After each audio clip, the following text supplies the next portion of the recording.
This channel is supported by TrueFire. TrueFire is an online library of lessons from some of my favourite players. There's thousands of lessons on there. You can use the promo code JNC40 to get 40% off of any of their courses.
Right, so yesterday or the day before that actually, I put together a little bit of a load box preset, which I called load box vibes. I'll load that up into the folder if you want that.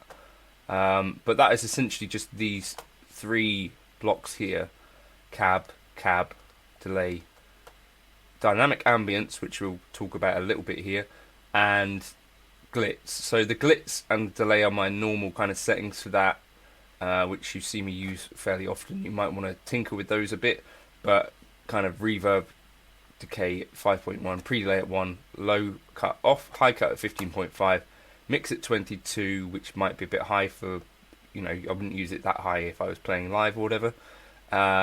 64 milliseconds delay, rate 1.8, depth 3.8, crossover 900 Hz, and mod mix 5.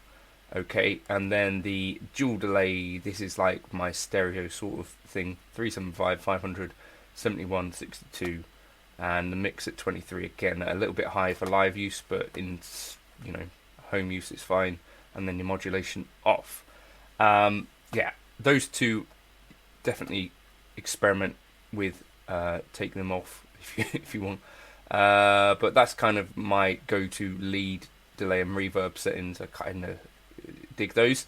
But I was playing with the 2-Rock Classic Reverb Signature into a load box and really cranked that pretty loud, high on the amp, because I didn't actually have a speaker plugged in, but it was at around sort of 8.5 on each, and started to do some really cool things. And I thought, let me have a little go and see if I can get anywhere in that ballpark in the Helix. I'm going to use the Grammatico. I've used 2-Rock and Dumble in the title because that's what I'm basing this on. And so if you're watching this, the guy from Grammatico, don't get too angry about that again. But he's probably not, hopefully. Right, so we're going to use the drive at 8.6 because that's roughly where I had the 2-Rock set. We're using just the clean channel, I think. So yeah, drive at 8.6. This is the thing, the Classic Reverb Signature doesn't actually have a drive channel on it. I was just really cooking that amp. Then bass at 5.2, mids at 5, treble at 5.5, and presence off. Channel volume at 3.5, the master at 8.5. So again, we're cooking the gain and the master. Mid switch off in rock mode, and then you see the OD switch off. And then we're using the bright switch on, or bright 2, sorry, and the FET boost on. Now on the 2-Rock, the FET boost is kind of variable. That's on a pot. Here it's just on or off, but leave that on. And then the preamp bypass or preamp boost, however you want to think about that, I've got that set to on as well. It's a bit of a complicated amp, this, based on a Dumble ODS, but what you do get now is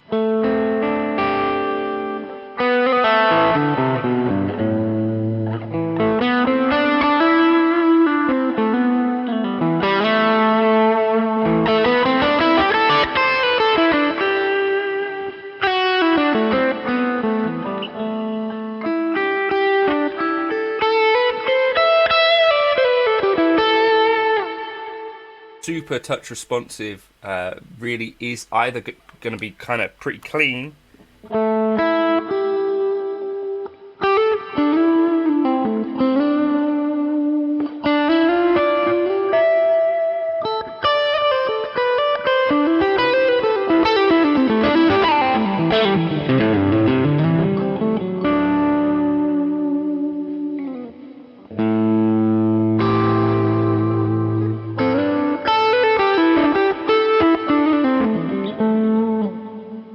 start to dig in, you can get more of that drive. I think that's quite a cool sound.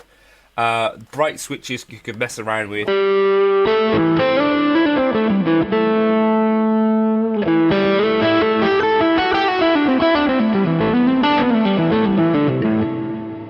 Without the FET boost.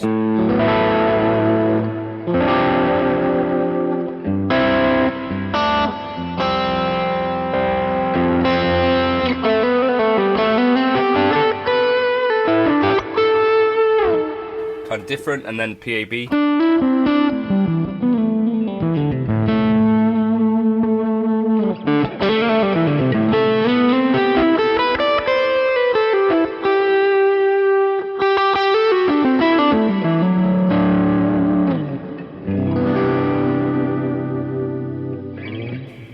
Okay, then I added a bit of the old Heft trick, the Hugh Hefner, the 141 Hertz low frequencies on the low high shelf, just boosted by plus 6.2 dB. You could experiment with that. I might turn that off if I was playing it live. Okay, then cab wise, we're using the Kali V30 4x12, the condenser at 67, at position 3.9, and then we're rolling that off the high cut to 4.5 kilohertz, which isn't as extreme as it looks. It's a minus 6 dB per octave slope. Okay, and then we're using, shout out to Johnny Welk, the 112 open cast, which is an EV type speaker, the 906 dynamic, which is what I'm shouting at Johnny for because he kind of pointed me towards that microphone. Position at 5.5, distance 7.75, and the high cut and low cut off. That's giving us quite a bit of the kind of presency stuff.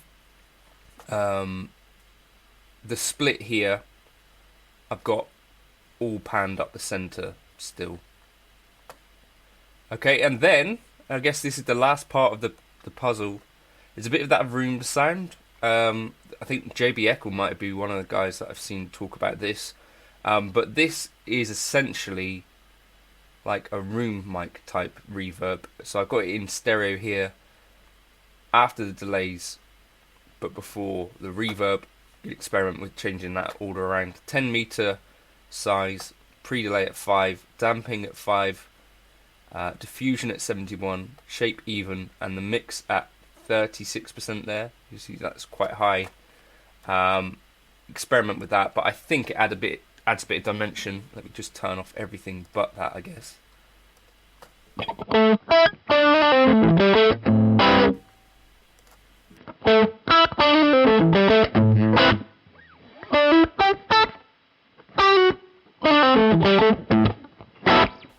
Just puts it in a bit of a space then with the other.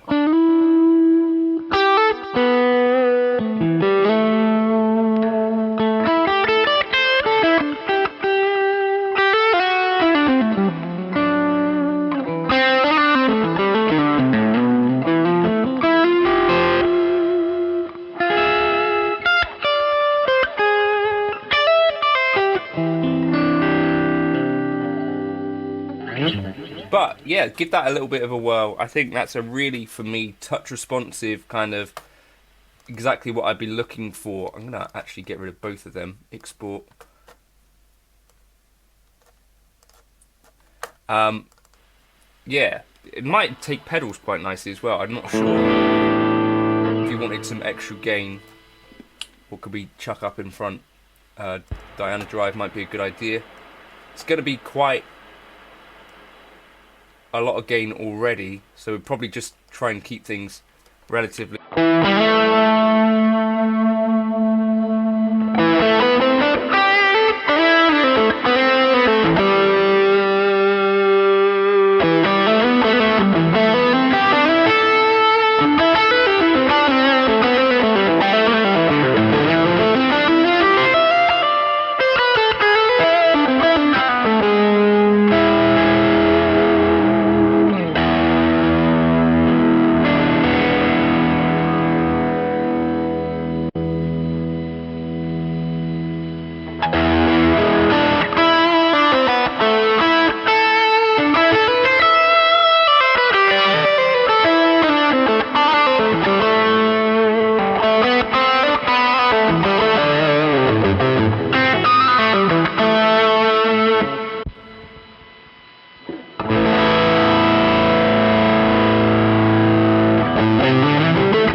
That's quite a nice addition.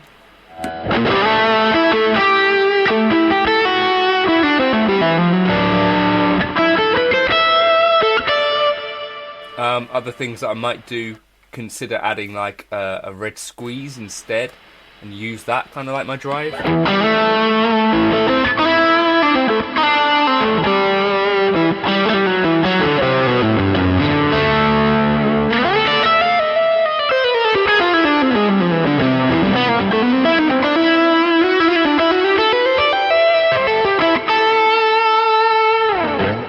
But yeah, that's kind of where it's at. So if you want to check that out, if I was using that amount of gain, I'd of course start using a input gate, but on the kind of just the 2-rock by itself, that's actually not so noisy.